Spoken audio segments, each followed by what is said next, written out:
السلام عليكم ورحمة الله وبركاته.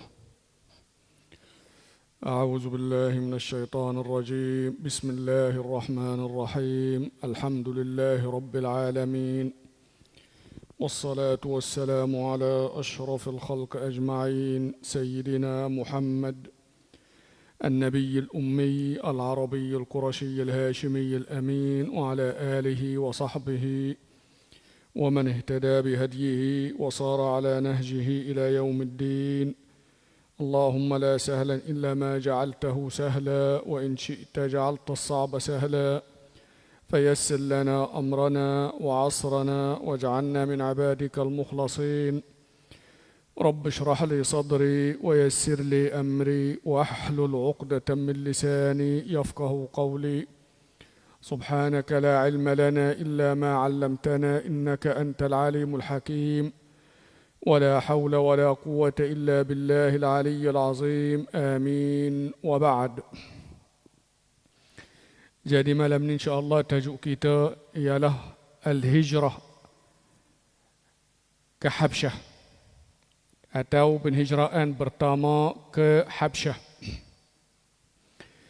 Dalam pertemuan kita bulan lepas, kita cerita bagaimana orang-orang Quraisy bertindak terhadap sahabat Nabi sallallahu alaihi wasallam, dan bagaimana mereka menyiksa dan mendera sahabat Nabi. Dan kita bagi beberapa contoh, di antaranya Bilal bin Rabah al-Habashi, ibunya yang bernama Hamamah, Khabbab bin Al-Arad, Ammar ayahnya, ibunya,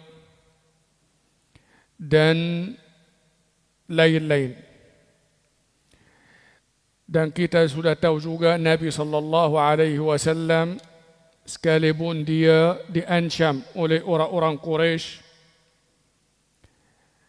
tidak terlepas juga Nabi sallallahu alaihi wasallam dimaki, disyir-syir, namun tidak ada sesiapa berani bertindak terlampau terhadap Nabi sallallahu alaihi wasallam, kerana ia dipertahankan oleh bapa saudaranya Abu Talib serta keseluruhan keluarga Bani Hashim dan Bani Abdi Manaf. Tambahan pula Allah Subhanahu wa taala memberi jaminan kepada Nabi-Nya sallallahu alaihi wasallam akan memeliharanya dan melindunginya. Tetapi sahabatnya,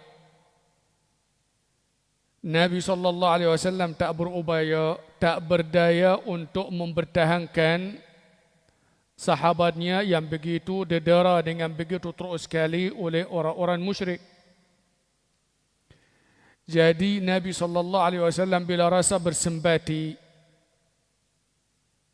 terhadap sahabatnya, lalu Nabi mencadangkan kepada mereka supaya berhijrah ke Habsyah. Dan Habsyah sekarang ni dipanggil Ethiopia. Dikira antara negara juga besar, negara Afrika. Ibu negara dia sekarang ni Addis Ababa, dan dia dulu dikenali dengan panggilan Al-Habasyah, dan dia dulu merupakan satu kerajaan atau satu negara yang hebat. Dan kuasa Raja Habsyah itu sampai ke Yaman. Abraha, yang kita selalu dengan nama dia tu, yang bertindak nak pergi meruntuhkan Al-Kaabah. Abraha ni sebenarnya seorang panglima tentera yang memerintah Yaman, bawa naunan ataupun bawa pemerintahan Raja Habsyah. Jadi dia dulu bukan negara yang calon-calon negara, dia satu embayar yang besar. Jadi Nabi sallallahu alaihi wasallam bila dia rasa kesian dan bersempati terhadap sahabatnya, dia mencadangkan kepada mereka supaya berhijrah ke Habsyah. Lalu ada seramai 13 orang sahabat Nabi sallallahu alaihi wasallam, di antaranya Utsman bin Affan radhiyallahu anhu, istrinya Ruqayyah binti Rasulullah sallallahu alaihi wasallam, Abdurrahman bin Auf, Mus'ab bin Umair, Abu Salamah dan istrinya Ummu Salamah, dan juga seorang bernama Utsman bin Maz'un, dan seorang lagi bernama Amir bin Rabi'ah dan istrinya bernama Laila. Jadi jumlah semua sahabat Nabi sallallahu alaihi wasallam yang bertindak atau yang berhijrah ke Habsyah, ada yang mengatakan 12 orang lelaki, 3 wanita. Ada yang mengatakan 13 orang lelaki dan 5 orang perempuan. Dan antara nama-nama yang masyhur yang saya sebut tadi, Sayyidina Utsman bin Affan radhiyallahu anhu dan As-Sayyidah Ruqayyah, istrinya anak Nabi sallallahu alaihi wasallam. Dan Nabi sallallahu alaihi wasallam bersabda dalam sebuah hadis riwayat Anas bin Malik, Nabi bersabda, Inna Utsmana la awwala man hajara bi ahlihi ba'da Lut alaihi salam. Nabi sallallahu alaihi wasallam pernah bersabda, sesungguhnya orang yang pertama berhijrah dengan membawa istrinya atau ahli keluarganya selepas Nabi Allah Lut alaihi salam ialah Utsman bin Affan. Dalam sebuah hadis riwayat Anas bin Malik, Nabi bersabda, orang yang pertama telah berhijrah. Berhijrah itu maknanya tinggal kampung halaman dia, berhijrah berpindah ke tempat yang lain dalam usaha ataupun demi mempertahankan agamanya selepas Nabi Lut alaihi salam ialah Sayyidina Utsman bin Affan dan istrinya As-Sayyidah Ruqayyah, anak Nabi sallallahu alaihi wasallam. Berkaitan Sayyidina Utsman, antara kelebihannya, dia satu-satunya orang manusia, satu-satunya manusia ataupun satu-satunya orang dalam sejarah umat manusia yang berkahwin dengan 2 anak Nabi. Maknanya sebelum dia tidak ada mana-mana orang yang pernah berkahwin dengan 2 anak Nabi. Kalau Sayyidina Musa alaihi salam, dia berkahwin dengan seorang sahaja, anak Nabi Allah Syuaib. Cuma Nabi ataupun Sayyidina Utsman satu-satunya orang yang berkahwin dengan 2 anak perempuan Nabi, dia seorang saja. Oleh itu dipanggil Zunnuraini, orang yang memiliki atau mempunyai 2 nur atau 2 cahaya. As-Sayyidah Ruqayyah, selepas wafatnya Nabi sallallahu alaihi wasallam menawinkannya dengan seorang lagi anaknya yang bernama Ummu Kulsum. Dan bila wafat As-Sayyidah Ummu Kulsum, Nabi bersabda kepada Sayyidina Utsman, "Lau kana 'indana salisa la zawwajnak." Kalaulah kami ada seorang lagi anak perempuan, pasti kami akan menikahkannya dengan kamu. Itu antara kelebihan Sayyidina Utsman bin Affan radhiyallahu taala anhu. Jadi dia termasuk orang yang pertama berhijrah selepas Nabi Allah Lut alaihi salam berdasarkan hadis tadi yang diriwayatkan Anas bin Malik. Juga antara orang juga kenamaan yang masyhur juga selain daripada Sayyidina Utsman, Abu Salamah dan istrinya Ummu Salamah, yang kemudian hari akan berkahwin dengan Nabi SAW setelah wafatnya Abu Salamah. Dan As-Sayyidah Ummu Salamah itu dia berhijrah 3 kali. Sekali ke Habsyah, kemudian dia pulang ke Makkah, kemudian berhijrah sekali lagi, kemudian patah balik, kemudian berhijrah ke Madinah, dan dia mempunyai cerita tersendiri. Nanti bila kita sampai kita akan ceritakan. Jadi Abu Salamah dan isterinya Ummu Salamah, dan seorang lagi bernama Amir bin Rabi'ah, dan isterinya yang bernama Laila. Juga ada Abdul Rahman bin Auf, ada Mus'ab bin Umair. Itu antara nama-nama yang masyhur yang pernah berhijrah ke Habsyah. Dan penghijrahan itu berlaku bulan Rajab tahun 5. 5 ini bukan 5 Hijriyah, 5 tahun 5 setelah Nabi SAW dijadikan Rasul. Jadi al-hijrah atau hijrah pertama ke Habsyah berlaku di bulan Rajab tahun 5 daripada utusan Nabi SAW. Waktu itu belum lagi ada tarikh hijrah.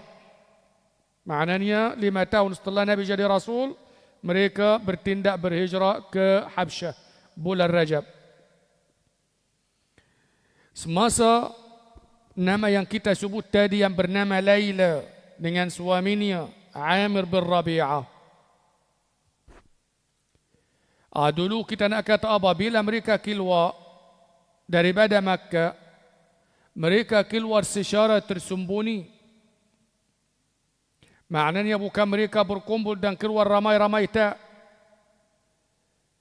Mereka masing-masing keluar secara berseorangan, secara tersembunyi, supaya orang-orang Quraisy tidak menedari mereka. Ada yang pergi ataupun ada yang keluar dengan menunggang, ada kenderaan, ada yang berjalan kaki, tapi mereka semua keluar secara berseorangan supaya tidak menarik perhatian orang-orang ramai, dan keluar secara secara senyap atau secara tersembunyi. Bila Amir bin Rabi'ah dan isterinya Laila berjaya keluar daripada Makkah, terlupa sesuatu, ketinggalan sesuatu. Jadi Amir berkata kepada isterinya Laila, tunggu di sini, saya nak pergi ambil. Sewaktu dia duduk tunggu, datang Sayyidina Umar bin Al-Khattab. Waktu ni Sayyidina Umar belum lagi masuk Islam, dan saat lagi dia akan masuk Islam. Jadi bila nampak Laila dalam keadaan seolah-olah nak tinggalkan ataupun seolah-olah nak berangkat, nak pergi ke tempat lain, maknanya nampak barang banyak yang dia bawa. Dalam keadaan dia menunggang kenderaannya, lalu dia berkata kepada Laila, kamu nak ke mana? Nampak macam nak pindah, nak pergi tempat lain. Kamu ni nak ke mana? Waktu tu belum lagi dia masuk Islam. Dan dia begitu sangat keras terhadap orang-orang Islam sebelum dia masuk Islam. Dan sangat ditakuti oleh orang-orang Islam sebelum dia masuk Islam. Jadi bila bertanya kepada Laila, kamu nak ke mana ni? Lalu Laila dia kata, nak ke mana lagi? Kamu duduk mendera kami, menyeksakan kami. Jadi kami nak berpindah cari tempat lain. Nak macam mana? Lebih kurang bahasa. Lalu Umar menyalahi kebiasaan dia dan tak jadi bertindak kasar dengan Laila, sambil dia rasa kesian dan bersempati terhadap dia. Lalu dia mengucap kepada dia, tashabukumus salamah, selamat jalan. Lebih kurang macam tu, dengan nada suara yang lemah lembut menyalahi kebiasaan dia. Jadi Lailah pun terkejut dengan sikap Sayyidina Umar. Bila suami dia datang, dia ceritakan kepada dia apa yang terjadi, dan dia berkata kepada suaminya, aku nampak dia lain. Nampak dia bukan macam biasa, garang, kasar semua tu tak. Lalu suami dia berkata kepada dia, dia kata, jadi kamu nak kata apa? Kamu boleh kata dia boleh berubah dan dia boleh apa? Masuk Islam. Tak mungkin, mustahil orang sama seperti dengan dia tu boleh apa? Boleh masuk Islam. Kalau Kaldai bapa dia masuk Islam, dia boleh masuk Islam. Sampai macam tu sekali. Maknanya dia kata, in yuslima himar al-Khattab yuslima Umar. Maknanya suami Lailah yang bernama Amr bin Rabi'ah tu, dia kata kalau Kaldai bapa dia Al-Khattab masuk Islam, dia ni boleh masuk Islam. Kerana langsung tidak menaruh harapan dia boleh berubah, boleh masuk Islam, kata ada langsung. Kemudian mereka semua berjaya keluar, dan bila mereka tu beredar tinggal Makkah, orang-orang Quraisy kesedaran mengenai pemergian mereka dan kehilangan beberapa orang sahabat Nabi sallallahu alaihi wasallam yang nama kita sebut tadi. Jumlah mereka semua 12, ada yang mengatakan 13 orang lelaki dan ada yang mengatakan 3 orang wanita, ada yang mengatakan 5 orang perempuan. Bila mereka sedar mengenai apa pemergian sahabat Nabi sallallahu alaihi wasallam, mereka keluar nak kejar. Sahabat Nabi sallallahu alaihi wasallam bernasib baik dan berjaya sampai ke mana? Ke Jeddah. Sampai ada 2 kapal yang nak melayar, nak berangkat. Jadi mereka terus naik. Sebaik sahaja kapal itu bergerak, orang-orang Quraisy sampai di situ. Sampai mereka tak sempat apa nak tangkap untuk membawa mereka pulang ke Makkah. Jadi sahabat Nabi sallallahu alaihi wasallam berjaya sampai ke Habsyah. Dan bila sampai ke Habsyah, mereka apa diberi layanan yang begitu baik oleh apa Raja Al-Habsyah. Tapi mereka tak duduk lama di situ. Mereka duduk bulan Rajab, Sya'ban, Ramadan, balik Syawal. Maknanya hijrah yang pertama ke Habsyah tu tak duduk lama. Hijrah yang kedua yang dikutuai nanti kita akan ceritakan. Penhijrahan kali kedua ke Habsyah yang dikutuai oleh Ja'far bin Abi Talib, sepupu Nabi sallallahu alaihi wasallam. Itulah penhijrahan kedua tu yang tinggal lama di situ. Duduk sampai tahun 9 Hijriyah. Duduk lama. Tapi hijrah yang pertama tu hanya mereka tinggal di situ 4 atau 5 bulan. Rajab, Sya'ban, Ramadan dan mereka bulan Syawal, 4 bulan. Sebab apa mereka bulan-bulan? Ada cerita yang panjang lebar. Biasanya ataupun kita pernah bagi tahu sebelum ni, yang sangat menyakiti hati ataupun yang sangat menyakiti orang-orang Quraisy, orang-orang Makkah, apabila Nabi sallallahu alaihi wasallam menaibkan tuhan-tuhan mereka. Kalau Nabi sallallahu alaihi wasallam tidak memperlisihkan atau tidak menaibkan tuhan-tuhan mereka, mereka tak berapa peduli sanad agama yang Nabi sallallahu alaihi wasallam bawa, yang menyebabkan mereka sanad tidak berpuas hati terhadap Nabi sallallahu alaihi wasallam dan sahabatnya apabila turunnya ayat-ayat Al-Quran yang memperbodohkan mereka kerana menyembah berhala atau patung. dan apabila memperlesihkan atau menaibkan Tuhan-Tuhan mereka. Itulah sebenarnya menjadi punca utama mereka itu sangat tak berpuas hati terhadap Nabi dan bertindak begitu kasar terhadap Nabi dan sahabatnya. Sampai satu hari, kita nak tahu bagaimana atau dengan sebab apa punca apa orang yang berhijrah tadi itu ke Habsyah itu bersusah payah nak berhijrah ke Habsyah. Tiba-tiba pula mereka pulang setelah baru habis 4 bulan tunggu di situ atau tinggal di situ. Satu hari ketika Nabi SAW duduk di dekat masjid, dekat Kaabah, Nabi duduk membaca surah An-Najm. Cerita itu panjang lebar, kita cuba ringkaskan. Jadi bila Nabi SAW duduk membaca surah An-Najm, "Wan-najmi iza hawa, ma dalla sahibukum wa ma gawa." Dalam surah An-Najm ini ada satu ayat. Ayat itu berbunyi, "Afara'aytumul Lata wal Uzza wa manata as-salisatal ukhra." Dalam ayat ini Allah Subhanahu wa taala sebut 3 berhala utama atau 3 tuhan bagi mereka, 3 berhala utama orang-orang Quraisy dan orang Arab, yaitu Al-Lat, Al-Uzza dan Manat. Afara'aytumul Lata wal Uzza. Al-Lat, sanam atau patung atau berhala yang terbesar sekali,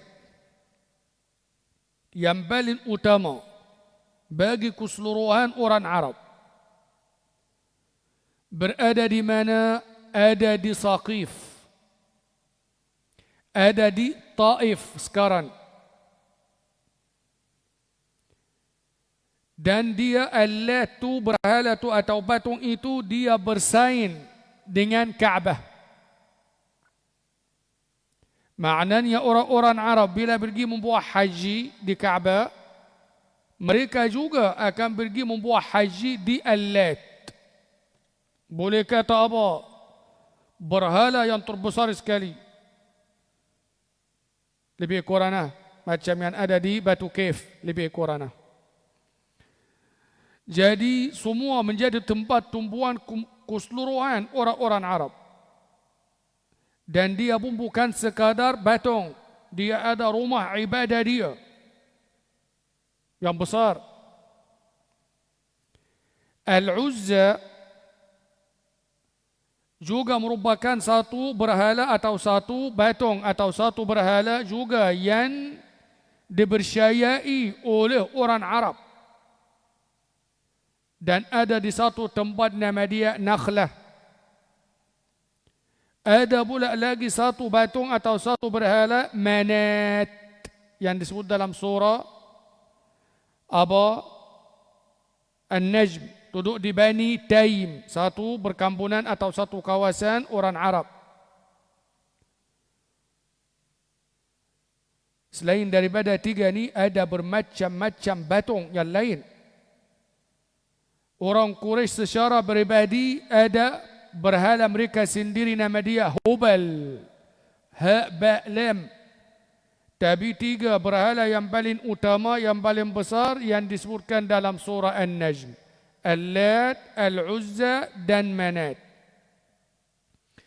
Jadi bila Nabi SAW sampai kepada ayat yang saya baca tadi, "Afara'aytumul Lata wal Uzza wa manata as-salisatal ukhra," dalam surah An-Najm ayat 19 dan ayat 20.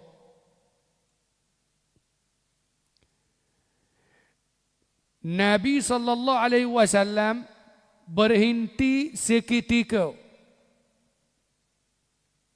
Maknanya Nabi SAW berhenti untuk apa? Untuk bernafas, untuk mengambil nafas. Bila Nabi SAW berhenti syaitan pula ambil kesempatan dan menyambung bacaan ayat-ayat tadi dengan rikaan dia sendiri yang memuji tiga-tiga patung tadi,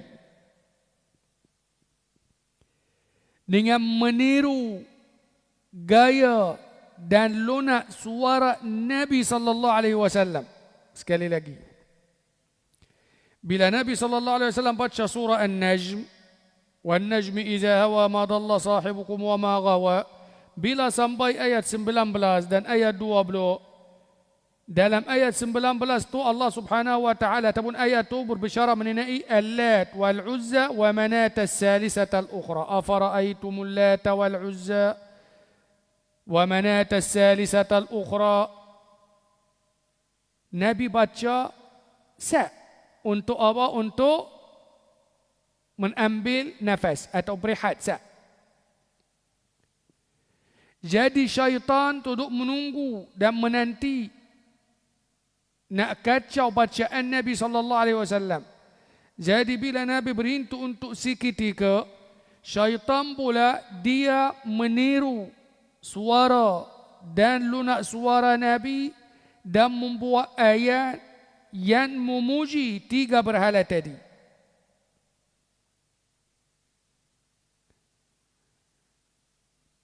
Bacaannya itu hanya didengari oleh orang-orang musyrik, orang-orang kafir yang ada. Bacaannya tak dapat didengari oleh orang Islam, sahabat Nabi sallallahu alaihi wasallam.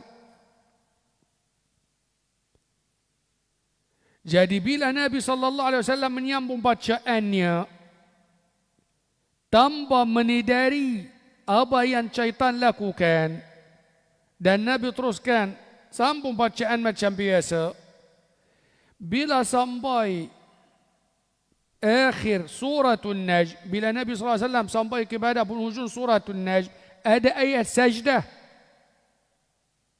Ada ayat sajdah. Bila Nabi sallallahu alaihi wasallam baca ayat sajdah itu, Nabi sujud. Bila Nabi sujud, orang Islam pun yang ada sujud. Orang kafir pun yang ada sujud. Sekali.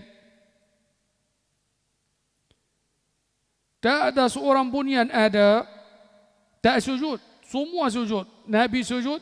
Bila dia sampai bacaan ayat sajdah, sahabatnya sujud. Ikut Nabi sujud. Nampak Nabi sujud, mereka pun sujud. Orang-orang kafir pun yang ada di situ semuanya sujud. Termasuk seorang pemimpin besar mereka yang bernama Al-Walid ibn Al-Mughirah. Jadi Al-Walid ibn Al-Mughirah itu dia memiliki tubuh badan yang besar dan sudah tua. Jadi dia tak boleh sujud, letak dahi di atas tanah. Dia pun ambil segenggam dana dan dia sujud. Maknanya semua sujud. Orang kafir sujud rasa berpuas hati ya. Seronok. Kerana apa? Kerana kata Muhammad sudah memuji Tuhan-Tuhan mereka. Dan mereka pula dia kata hari ini dia memuji, esok hari boleh kembali semula balik kepada apa? Agama kami. Jadi mereka sana berpuas hati, seronok dan mereka sujud. Tak ada yang terkecuali, termasuk Al-Walid bin Al-Mughirah. Dan seorang lagi kenamaan bernama dia Abu Uhayhah. Seorang kenamaan yang cukup ada pengaruh. Dan cerita tersebar kononnya orang kafir atau orang musyrik tidak lagi bermusuh dengan apa? Dengan Nabi sallallahu alaihi wasallam dan orang Islam. Dan memang untuk seketika mereka henti bermusuhan mereka dengan Nabi dan sahabatnya. Mereka terberdaya dengan apa? Dengan masuk campur apa? Kata-kata syaitan memuji Tuhan-Tuhan mereka. Dan syaitan pula dia menebarkan berita itu merata-rata sampai cerita itu kesampaian kepada orang-orang yang duduk di Habsyah. Dan mereka berkata, kalau Al-Walid masuk Islam, kalau Abu Uhayhah seorang lagi hebat mereka masuk Islam, jadi confirm orang lain semua akan masuk Islam. Dan tersebarnya cerita luas di kalangan mereka di sana bahawasanya orang kafir tidak lagi bermusuh dengan Nabi dan sahabatnya. Jadi mereka membuat keputusan, dia kata kalau macam tu kita nak duduk sini buat apa? Lebih baik kita balik. Jadi bila mereka membuat keputusan nak balik, Allah Subhanahu wa taala turun firman-Nya, dan Allah Subhanahu wa taala turun firman-Nya dalam surah Al-Hajj, "Wa ma arsalna min qablika min rasulin wala nabiyyin illa idza tamanna alqa asy-syaitanu fi umniyatihi fayansakhu Allahu ma yulqi asy-syaitan wa summa yuhkimu Allahu ayatihi." Maknanya apa? Allah Subhanahu wa taala turun dalam surah Al-Hajj ayat 52. Allah Subhanahu wa taala menceritakan bagaimana syaitan akan sentiasa bersiap siaga untuk menacau bacaan nabi-nabi. Akan tetapi Allah Subhanahu wa taala tetap akan memansuhkan ayat-ayat atau bacaan atau sesuatu yang dirika oleh syaitan. Maknanya dengan bahasa mudah, orang-orang yang telah tertipu, terbedaya dengan kata-kata syaitan, kemudian ternyata tidak ada asasnya bila turunnya ayat 52, dan orang-orang musyrik kembali memusuhi Nabi sallallahu alaihi wasallam dan sahabatnya, lebih teruk lagi daripada sebelum ni. Jadi orang-orang yang sudah berhijrah ke Habsyah itu bila balik hampir satu malam nak kesampaian ke Makkah, mereka terserempak dengan satu kumpulan, satu rumpunan orang-orang Arab daripada Bani Kinanah. Sekali lagi, kita kata bila orang-orang yang duduk di Habsyah itu disampaikan kepada mereka cerita kononnya orang-orang Quraisy tidak lagi bermusuh dengan Nabi, tidak lagi mengganggu atau menyakiti orang-orang Islam atau sahabat Nabi. Dan Al-Walid ibn al-Mughirah dan Abu Uhayhah, orang-orang kenamaan mereka itu bundah, sudah berdamai dengan Nabi. Jadi mereka kata tak perlu kami itu tunggu di sini, lebih baik kita balik. Jadi bila mereka balik, bila lebih kurang satu malam nak kesampaian ke Makkah, nak masuk Makkah, terserempak dengan suatu rumpunan orang Arab yang datang daripada Makkah. Bila sahabat Nabi SAW bertanya kepada mereka bagaimana keadaan semua itu, bagaimana keadaan di Makkah, bagaimana tindakan orang-orang Quraisy terhadap Nabi SAW, bagaimana sudah berdamai, macam mana semua tanya kabar keadaan, ternyata cerita itu tak ada asasnya. Dan mereka diberitahu orang-orang Quraisy bertambah lagi teruk, dan permusuhan mereka kepada Nabi bertambah lagi. Jadi mereka tak tahu nak buat macam mana. Bila mereka berbincang, mereka nak membuat keputusan nak patah balik ke Habsyah. Lalu ada satu cadanan, dia kata tak boleh dah, nak sampai dah. Baik kita masuk, kita jumpa ahli keluarga kita masing-masing. Kemudian kalau kita mendapati keadaan memang tak boleh tinggal di situ, kita boleh buat keputusan untuk berhijrah semula balik. Jadi keputusan mereka, dia kata dah nak sampai dah, lebih baik kita masuk, tengok macam mana.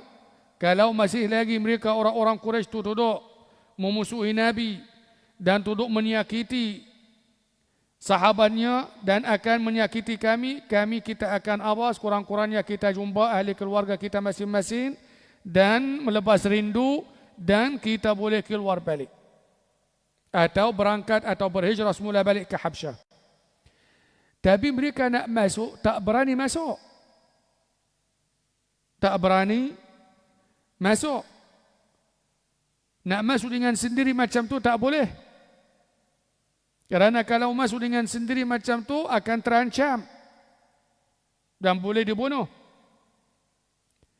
Jadi sebelum mereka masuk ke Makkah, masing-masing sudah mencari orang Makkah, masing-masing cari orang di Makkah untuk memberi jaminan atau memberi perlindungan kepada mereka. Maknanya setiap seorang kena cari orang kenamaan atau orang besar atau orang yang ada penaruh atau kenalan di Makkah supaya menyambutkannya di luar, membawanya masuk.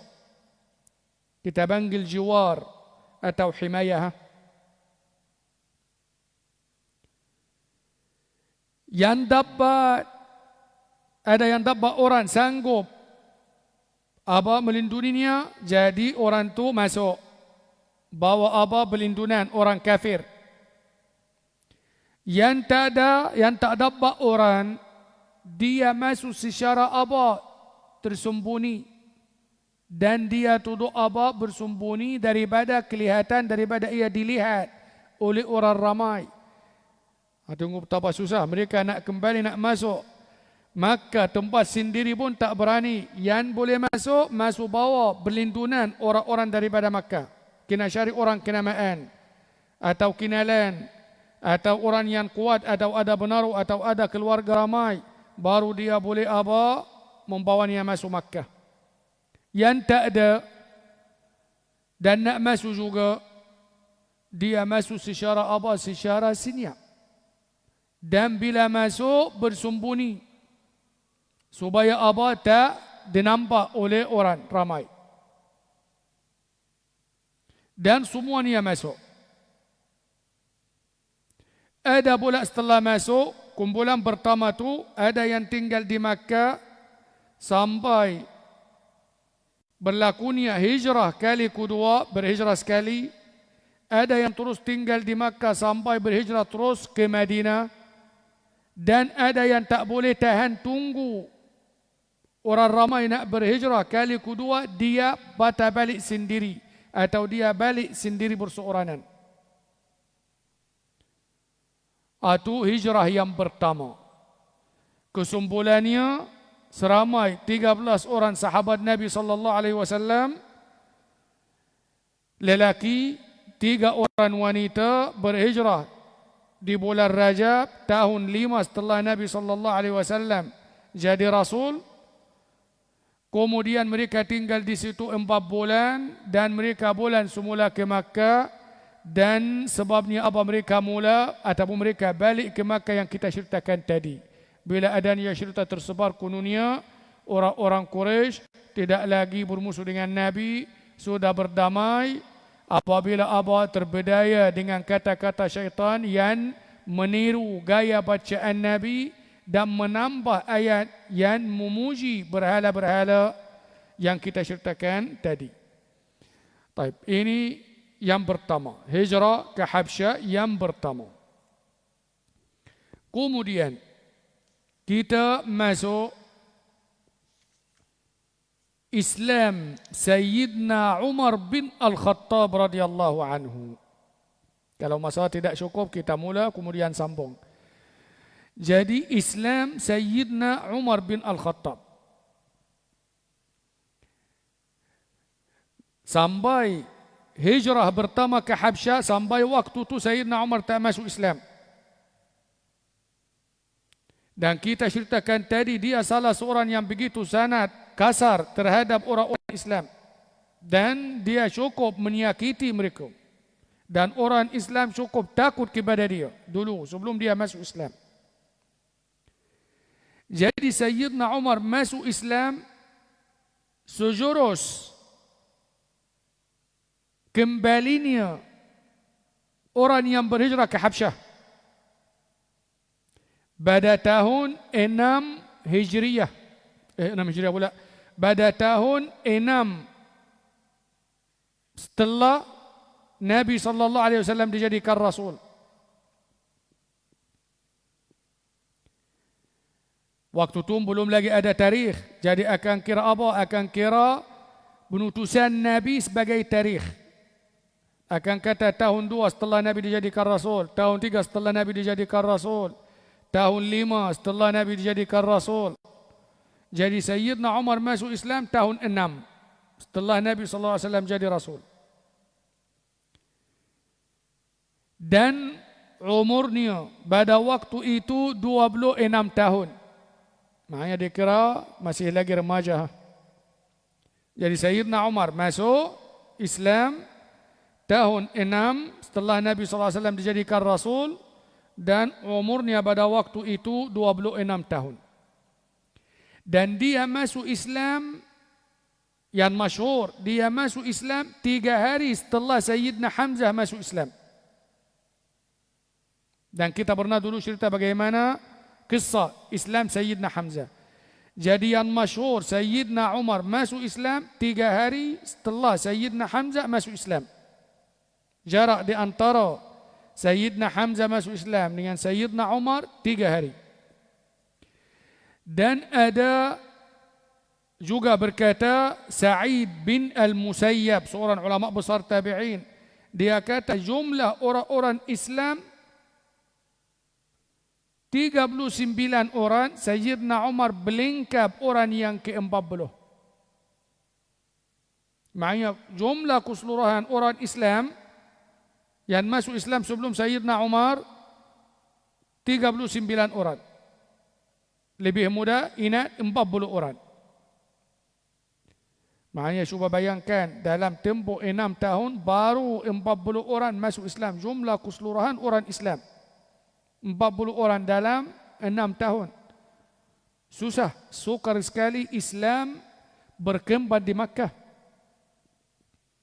Nabi SAW duduk di Makkah 13 tahun. 13 tahun. Begitu sangat susah, sangat sukar mereka terima Islam. Dan orang yang masuk Islam boleh dikira beberapa orang ya. Antara buncanya ataupun antara hikmahnya sebenarnya Islam tidak berkembang dengan besar di Makkah. Dan ia pula bermula atau berkembang besar di luar kawasan Makkah.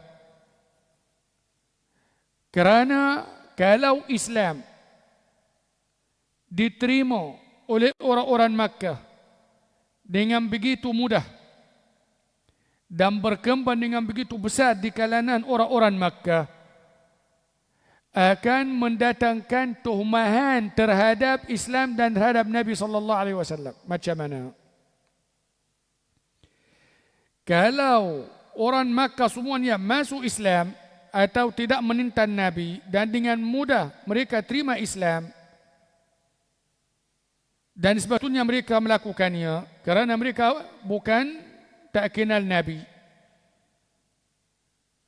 Orang akan kata apa? Musuh-musuh Islam akan kata apa? Dia kata mereka ni terima Islam bukan kerana Islam itu sebuah agama yang benar, bukan kerana betul-betul mereka mempercayai Muhammad. Mereka terima Islam dan masuk Islam bersemangat kebangsaan. Mereka nak mempertahankan orang mereka. Mereka nak cari kedudukan. Mereka nak cari penaruh. Mereka memberi sokongan kepada orang tempatan mereka. Jadi oleh itu Allah Subhanahu wa taala menjadikan orang yang paling memusuhi Nabi dan menentang Nabi dan menentang agama Islam ialah orang dia sendiri. orang kampung ataupun orang negeri dia sendiri, bangsa dia sendiri. Kalau tidak, orang akan kata apa? Yalah, dia orang Quraisy. Jadi Quraisy nak cari kedudukan, nak cari kenamaan, nak cari penaruh, nak berbangga, nak cari kedudukan. Mereka apa? Memberi sokongan dan terima. Tapi sebenarnya mereka tak mempercayai pun. Tapi sahaja mereka bagi sokongan dan terima Islam, nak cari apa? Penaruh dan nak cari kedudukan. Oleh itu Islam tidak berkembang di Makkah. Dia mula berkembang besar di luar kawasan Makkah, di tempat yang lain terus, yang jauh. Oleh itu semua nabi-nabi sama, semua nabi-nabi sama. Setiap seorang nabi sebelum Nabi sallallahu alaihi wasallam yang menintangkannya ialah kaum dia sendiri. Dan tidak ada mana-mana Rasul melainkan ia dibaksa, tinggal atau diusir daripada kampung halaman dia sendiri. Oleh itu kalau masih lagi ingat, bila Waraqah bin Naufal, bila As-Sayyidah Khadijah menceritakan kepada Waraqah bin Naufal apa yang Nabi sallallahu alaihi wasallam nampak di Ghar Hira. Dan bila Nabi sallallahu alaihi wasallam esok hari berjumpa dengan Waraqah bin Naufal dan menceritakannya apa yang dia jumpa. Lalu Waraqah bin Naufal antara kata-katanya kepada Nabi apa? Dia kata, yang kamu jumpa itu ialah malaikat wahyu yang biasa membawa wahyu kepada nabi-nabi sebelummu. Dan kamu tetap akan dimusuhi oleh kaummu dan tetap akan menusir kamu daripada kampung, daripada Makkah. Lalu Nabi terkejut dengan kata Waraqah. Dia kata, sampai macam tu sekali, mereka akan memaksa aku keluar tinggal Makkah. Lalu Waraqah bin Naufal menjawab, dia kata, tidak ada mana-mana Rasul sebelummu melainkan ia dipaksa oleh kaumnya untuk meninggalkan tempatnya tersendiri atau kampung halamannya tersendiri. Jadi antara hikmahnya supaya apa? Tidak datang tumahan kemudian hari. Dan satu lagi pula sebabnya apa? Tak berkembang juga. Berpunca daripada apa? Orang Quraisy ada ramai orang yang tua-tua. Dan orang yang tua tu semuanya digil-digil. Tak boleh terima sama sekali adanya perubahan ataupun adanya agama yang baru. Tak boleh sama sekali tinggal agama nenek moyang mereka. Majoriti atau ramai orang-orang tua yang ada pengaruh kuat di Makkah masih lagi hidup. Mereka tu yang menjadi apa? Menjadi penentang utama Nabi sallallahu alaihi wasallam dan menghalangkan orang lain daripada masuk Islam. Bila tiba masanya Allah Subhanahu wa taala nak memudahkan bagi Nabi sallallahu alaihi wasallam urusan dakwah dia. Dan bila tiba masanya Islam tu nak berkembang dengan begitu besar, Allah merancang bagi Nabi di Madinah, orang Arab juga, berhala juga, turuk juga. Tak ada beza pun. Orang Ansar dengan orang-orang Makkah sama saja, bangsa sama. Agama pun sama. Tetapi sebelum Nabi berhijrah ke Madinah, tercetusnya suatu perang yang begitu dahsyat sekali, yang membabitkan suku kaum Aus dan suku kaum Khazraj. Setahun sebelum Nabi sallallahu alaihi wasallam berhijrah ke Madinah, bila mereka bergaduh sesama sendiri, Aus dengan Khazraj, dalam suatu perang yang terkenal dalam sejarah Bu'as, semua orang-orang tua semuanya mati. Maknanya orang-orang yang sebaya, yang setua, orang-orang Makkah yang digil-digil, semua pemimpin-pemimpin yang tua-tua di Madinah semuanya mati dalam perang Bu'as. Yang menjadi pemimpin ialah semua orang yang muda-muda, semua 20-an yang menjadi ketua, macam Sa'ad ibn Mu'az, Sa'ad ibn Ubadah, Usaid ibn Hudayr, semua nama-nama yang hebat tu semuanya remaja semua. Sebab orang tua sudah tak ada dah.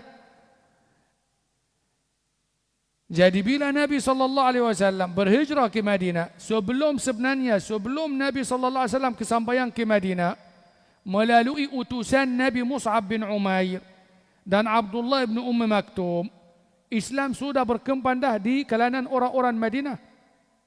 Boleh kata hampir tak ada satu rumah daripada rumah orang-orang Ansar melainkan sudah adanya orang masuk Islam sebelum Nabi nak berhijrah lagi ke Madinah. Kerana biasanya orang muda dia tak sedikit orang yang tua. Maknanya orang muda dia masih lagi dia boleh terima. Maknanya apa? Dia boleh buat penilaian. Dan dia boleh buat penilaian, dia boleh terima benda tu kalau benda tu ada elokkannya atau kebaikannya. Berbeza dengan orang yang sudah tua dengan suatu syarat tertentu, satu kepercayaan, satu pegangan tertentu, macam mana pun sukar dia nak berubah. Oleh itu antara punca utama Islam tidak berkembang di Makkah kerana semua ramai pemimpin-pemimpin yang tua-tua semua ada di situ, hidup lagi. Berbeza dengan Madinah, tak ada lagi orang-orang tua, semuanya muda-muda. Jadi Sayyidina Umar masuk Islam tahun 6 Hijriah, bilangan orang Islam hanya 40 orang. Dalam tempoh 6 tahun. Susah. Jadi cerita mengenai Islam Sayyidina Umar tu ada lebih daripada satu riwayat. Dan ceritanya panjang lebar. Dan masa memang tidak mengizinkan kita untuk menceritakannya. Jadi berkaitan dengan kisah keislaman Sayyidina Umar, kita tangguhkannya pertemuan kita yang akan datang insya-Allah. Aqulu qawli hadza wa astaghfirullah al-azim li wa lakum wa ila al-liqa' in qaddarallahu lana al-baqa'. Wallahu a'lam bis-shawab. Wassalamu alaikum warahmatullahi wabarakatuh.